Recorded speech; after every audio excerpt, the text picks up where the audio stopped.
Hi ಸ್ನೇಹಿತರೆ, hello Karnataka YouTube ಚಾನಲ್ಗೆ ಸ್ವಾಗತ ಸುಸ್ವಾಗತ.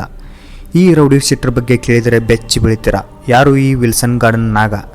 ಇವನ ಹಿನ್ನೆಲೆ ಏನು? ಇವನಿಗೂ ದರ್ಶನ್ ಅವರಿಗೂ ಏನು ಸಂಬಂಧ? ಇವನು ಮಾಡಿರುವ 23 ಕೇಸುಗಳು ಯಾವುವು ಎಂಬುದನ್ನು ನಾವು ಈ ವಿಡಿಯೋದಲ್ಲಿ ಸಂಪೂರ್ಣವಾಗಿ ತಿಳಿದುಕೊಳ್ಳೋಣ. ಬನ್ನಿ, ವಿಡಿಯೋವನ್ನು ಕೊನೆ ತನಕ ನೋಡಿ. ಬೆಂಗಳೂರಿನ ಭಯಭೀತ ಮತ್ತು ಕುಖ್ಯಾತ ರೌಡಿ ಶೀಟರ್ ಅಂತೆ ಹೆಸರುವಾಸಿಯಾದ ವಿಲ್ಸನ್ ಗಾರ್ಡನ್ ನಾಗನೊಂದಿಗೆ ದರ್ಶನ್ ಒಡನಾಟವು ವಿವಾದವನ್ನು ಮತ್ತಷ್ಟು ಹೆಚ್ಚಿಸಿದೆ. ಕಳೆದ 20 ವರ್ಷಗಳಿಂದ ಕ್ರಿಮಿನಲ್ ಕೇಸ್ನಲ್ಲಿ ಸಿಲುಕಿರುವ ನಾಗ ದರ್ಶನ್ ಅವರಂತೆ ರಾಜಮರ್ಯಾದೆ ಪಡೆಯುತ್ತಿದ್ದಾರೆ.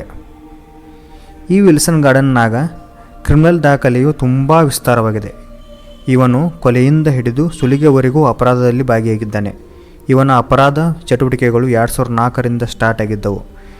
ಈವರೆಗೆ 8 ಕೊಲೆ ಕೇಸ್ನಲ್ಲಿ ಸೇರಿದಂತೆ ಬರೋಬ್ಬರಿ 23 ಕೇಸೊಳಗೆ ಪಿಟ್ಟಾಗಿದ್ದಾನೆ.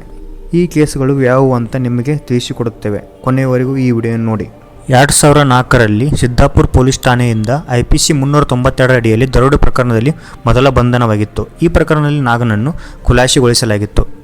ಅದೇ ರೀತಿ 2005ರಲ್ಲಿ ಬನಶಂಕರಿ ಮತ್ತು SR ನಗರ ಪೊಲೀಸ್ ಠಾಣೆಗಳಿಂದ IPC 379 ಅಡಿಯಲ್ಲಿ ವಾಹನ ಕಳ್ಳತನದ 6 ಪ್ರಕರಣಗಳಲ್ಲಿ ಭಾಗಿ ನಾಗನನ್ನು ದೋಷಮುಕ್ತಗೊಳಿಸಲಾಗಿತ್ತು. 2009ರಲ್ಲಿ ಕಲಾಶಪಾಳ್ಯದಲ್ಲಿ ಗೇಟ್ ಗಣೇಶ ಹತ್ಯೆ ಪ್ರಕರಣದಲ್ಲಿ ಬಂಧನ ನಾಗ ಹಾಗೂ 14 ಮಂದಿ ಸಹಚರನ್ನು ಖುಲಾಸೆಗೊಳಿಸಲಾಗಿದೆ. ಅದೇ ರೀತಿ 2012ರಲ್ಲಿ ಮಾಗಡಿ ರಸ್ತೆ ಪೊಲೀಸ್ ಠಾಣೆ ವ್ಯಾಪ್ತಿಯಲ್ಲಿ ಕಡಾಯಿತಿ ಪ್ರಕರಣದಲ್ಲಿ ಆರೋಪಿ. ನಂತರ ನಾಗ ಹಾಗೂ 5 ಸಹಚರನ್ನು ಖುಲಾಸೆಗೊಳಿಸಲಾಗಿತ್ತು.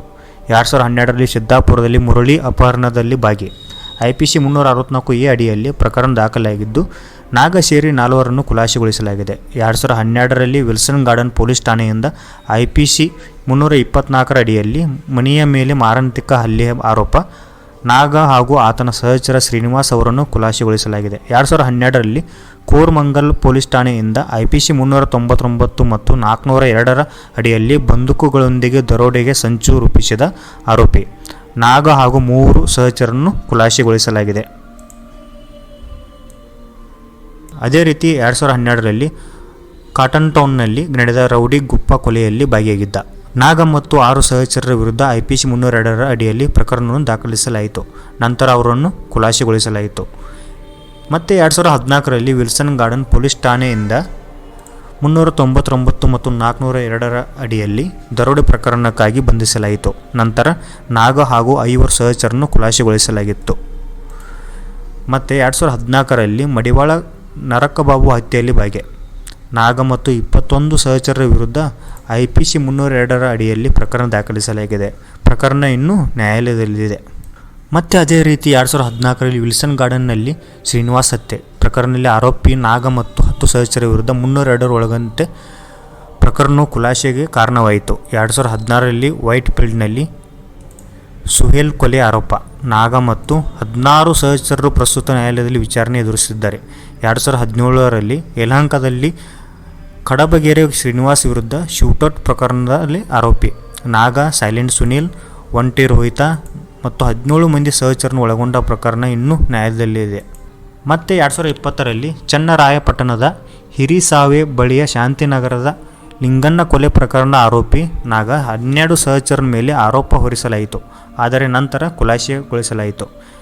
ಮತ್ತು 2020ರಲ್ಲಿ ಅನ್ನಪೂರ್ಣೇಶ್ವರ ನಗರದಲ್ಲಿ ಜಿಮ್ ಸುಬ್ಬು ಕೊಲೆಯಲ್ಲಿ ಭಾಗಿ ನಾಗ ಹಾಗೂ 7 ಮಂದಿ ಸಹಚರ ಮೇಲೆ ಆರೋಪ ಹೊರಿಸಲಾಗಿದ್ದು ಪ್ರಕರಣ ನ್ಯಾಯಾಲಯದಲ್ಲಿದೆ. ಮತ್ತು 2021ರಲ್ಲಿ ಕೋರಮಂಗಲ ಪೊಲೀಸ್ ಠಾಣೆಯಿಂದ ಕಾಯ್ದೆಯಡಿ ಆರೋಪ ಹೊರಿಸಲಾಗಿದೆ. ಸದ್ಯ ಪ್ರಕರಣ ನ್ಯಾಯಾಲಯದಲ್ಲಿದೆ.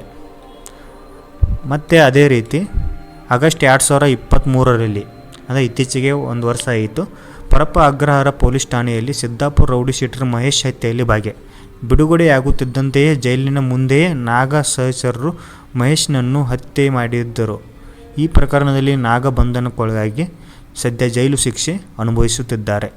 ಈ ಕುಖ್ಯಾತ ರೌಡಿ ವಿಲ್ಸನ್ ಗಾರ್ಡನ್ ನಾಗನ ಜೊತೆ ಡಿ ಬಾಸ್ ಅಂತೆ ಹೆಸರುವಾಸಿಯಾದ ದರ್ಶನ್ ಅವರು ಇರುವುದು ಜೈಲು ವ್ಯವಸ್ಥೆಯ ಬಗ್ಗೆ ಗಂಭೀರ ಪ್ರಶ್ನೆಗಳು ಹುಟ್ಟುಹಾಕಿವೆ. ದರ್ಶನ್ ಅವರು ಬೆಂಗಳೂರಿನ ಅತ್ಯಂತ ಭಯಂಕರ ಕ್ರಿಮಿನಲ್ ಜೊತೆ ಒಡನಾಟದಲ್ಲಿದ್ದಾರೆ ಎಂದು ಸಂಶಯ ಉಂಟು ಮಾಡುತ್ತಿದೆ. ಈ ಫೋಟೋ ವಿಡಿಯೋಗಳು ಆದ ಹಿನ್ನೆಲೆಯಲ್ಲಿ ಜೈಲು ವ್ಯವಸ್ಥೆಯ ಕರಾಳ ಮುಖ ಬೆಳಕಿಗೆ ಬಂದಿದೆ. ಇದಿಷ್ಟು ಮಾಹಿತಿ ಕುಖ್ಯಾತ ರೌಡಿ ಶೀಟರ್ ಆದ ವಿಲ್ಸನ್ ಗಾರ್ಡನ್ ನಾಗನ ಬಗ್ಗೆ ಆಗಿತ್ತು. ಇದೇ ರೀತಿ ಹೆಚ್ಚಿನ ಮಾಹಿತಿಗಾಗಿ ನಮ್ಮ ಚಾನಲನ್ನು ಸಬ್ಸ್ಕ್ರೈಬ್ ಮಾಡಿಕೊಳ್ಳಿ. ಧನ್ಯವಾದಗಳು.